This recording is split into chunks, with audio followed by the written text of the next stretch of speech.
The residential school system was formulated in the mid-1800s by the Government of Canada at the time. And the idea was to assimilate the native people of Canada, to make them white.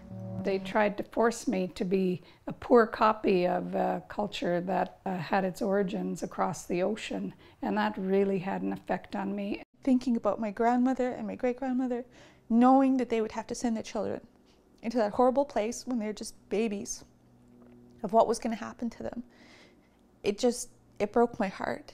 And then I thought about, oh my God, everybody in my community went through the same thing. And then, oh my God, everybody in this region, and then, oh my God, everybody in this country. So there I was, 20-something, sitting in a classroom when I had heard for the first time what really happened at residential school. I didn't know. And that was the first time that I really understood that my dad was hurt too. When I look back at it today, it was just a complete life of dysfunction.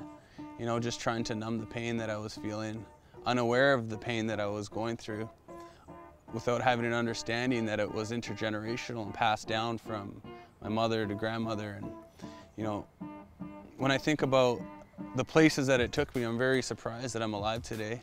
I didn't realize that my dad went to residential school. I didn't see him around too much. He tried to sober up, but I don't think it was already instilled in him that, I don't know, he just had a problem, I guess, and he couldn't overcome it. My mom, my dad, their parents, and probably their parents have all been to residential schools, and we really need to look within ourselves to heal ourselves and heal our communities, but it all starts here, and just being able to share and don't be afraid to be vulnerable.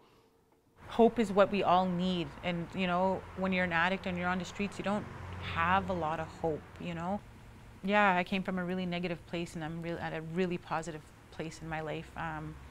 Life is great, you know, when you stop lying to yourself.